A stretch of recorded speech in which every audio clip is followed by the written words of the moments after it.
comrades, dear friends, welcome to the 17th Yes Congress and bienvenue à Paris. Thank you all for coming to the most important moment of our organization, our Congress. But first of all, thank you to everyone who is the venue and our amazing team of volunteers. Thank you so much. Without you, it would be impossible to celebrate this Congress. Un grand merci aussi aux jeunes socialistes français pour leur accueil. Merci pour leur travail et leur effort dans l'organisation de ce congrès et pour leur engagement en faveur de Yes. Et merci Rémi pour ton leadership de la jeunesse progressiste en France, pour ta passion et pour la contribution que tu apportes et continueras d'apporter à notre grand projet progressiste européen dans les années à venir. Thank you, Giacomo, although he's not here anymore, for the continued support of the PS to the work that we do in Yes. Grazie mille Eli per essere di nuovo con noi, per le tue parole incoraggianti e per il tuo impegno e il tuo sostegno verso i giovani. Thank you for leading the progressive alternative in Italy and for leading the only alternative to the ultra-conservative government in Italy. I am confident that you will soon achieve the necessary change that the Italians and the Europeans are longing for.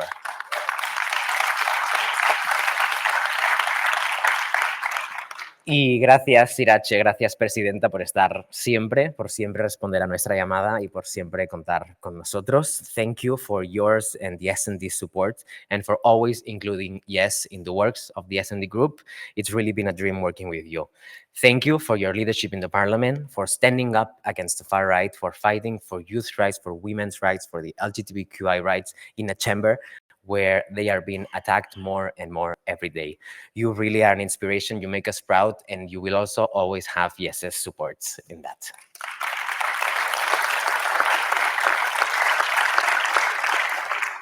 Dear comrades, today is a very important moment for our organization. Today we close one chapter and open a new one, a new leaf on Yes's book, renewing our project and electing a new leadership.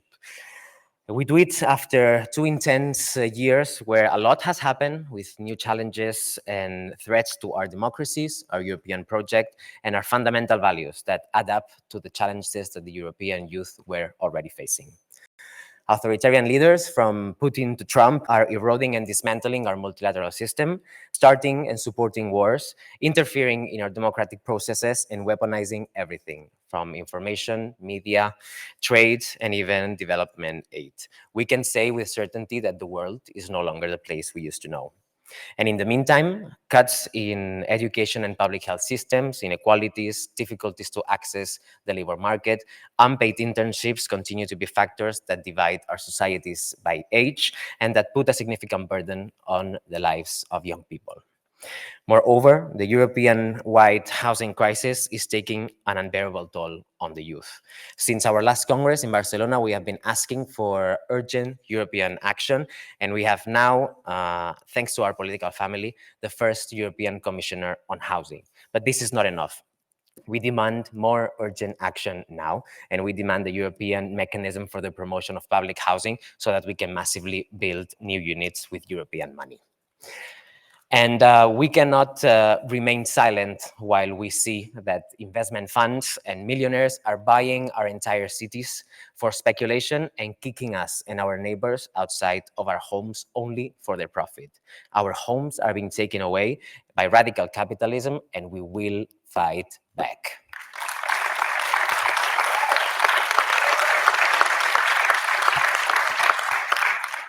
And we will also not remain silent while the homes of other people, also other young people, other human beings are being these bombs, whether it is in Ukraine or in Palestine.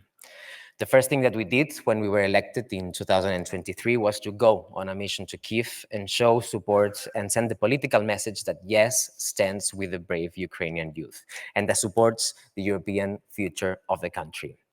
We were not afraid because we knew that we were doing the right thing, supporting a people, supporting a youth that is fighting for their freedom and for their right to exist. Because we, in Yes, will always speak loud and clear. Genocide is happening in Gaza. Palestinians are being murdered in their homes, in hospitals, in schools, in aid delivery points. The occupation of the West Bank is illegal and a shame, and I refuse to mince our words. I refuse to mince the words of our organization. Israel must be stopped, and we demand an immediate ceasefire and a full arms embargo.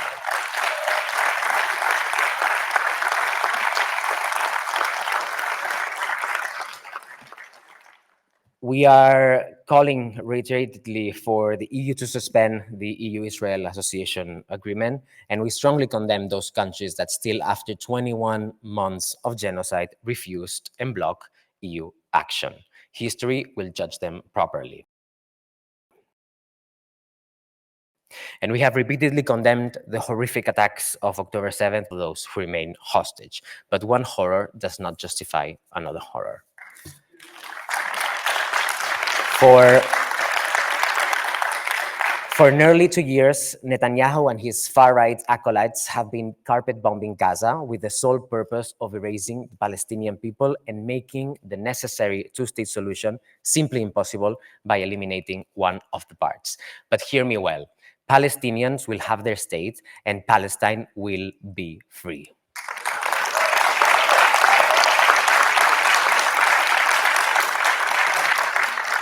Dear comrades, we are not the generation that gives up. We are the generation of hope, a generation that fights back. 2 years ago, we chose fighting for our future as the motto of our Congress, and we have. Even though our future is objectively darker today, we must be proud of what we did. We pushed our priorities into a family's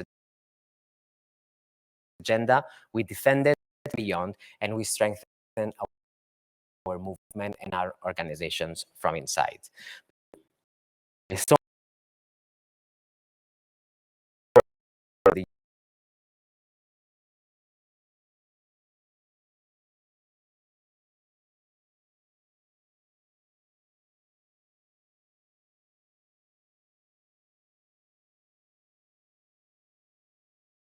pursue.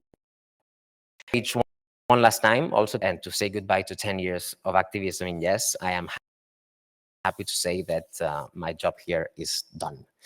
In this mandate, we have increased Yes's visibility, we have improved our financial resilience, our communication skills, the participation of our members, and today Yes is more visible, credible, respected, and also included into decision-making spaces. And we have done it working all together, Presidium, Bureau members, member organizations, activists, and our partners. But please allow me to thank 3 people for their contribution, 3 fantastic women that have made all of this possible, including this Congress, and that also have supported me and bear with me for the past 2 years. Angela and Iris, our former and current project officer, who have dedicated very, very long hours of work in our organization and whose strength, resilience, and commitment have allowed us to make all of our projects a reality. Thank you, thank you, thank you in the name of everyone.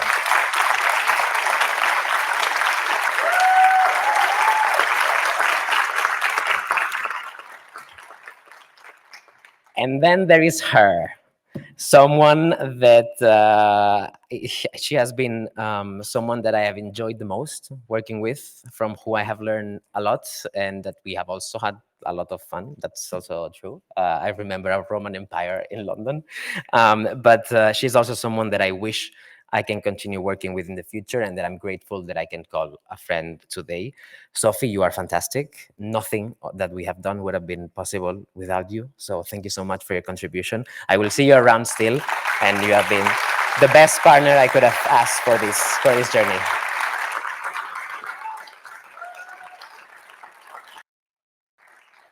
Òbviament, també li vull agrair el suport al meu partit i a la meva organització, la JSC, per l'oportunitat de poder viure aquesta experiència. And we have done a lot in JSC with one single vote in the organization for the past 3 years. So thank you for your support, and I'm proud of what we did. And to the new team,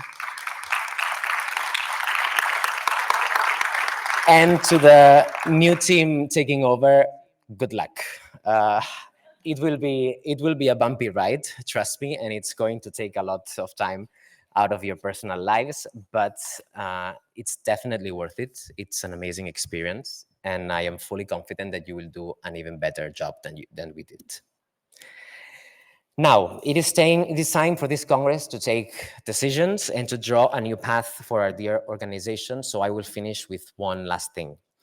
Hope is larger than fear. And there is another way of doing politics. There is a different way of doing politics than from the gut, and that's doing politics from the heart.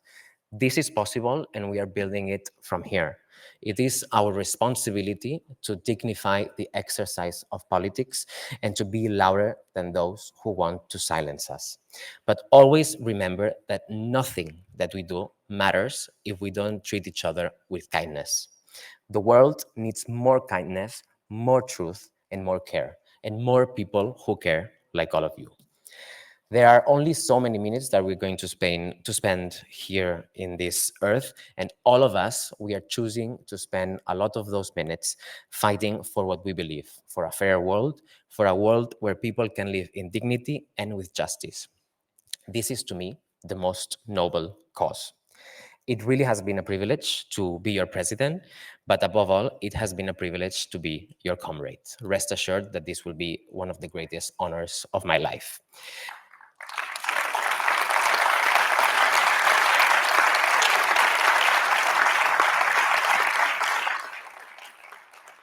I wish you all the best. I wish this organization the best, and I am looking forward to seeing all of you in the streets fighting for a better future and fighting for our future. Thank you so much, and I declare this Congress open.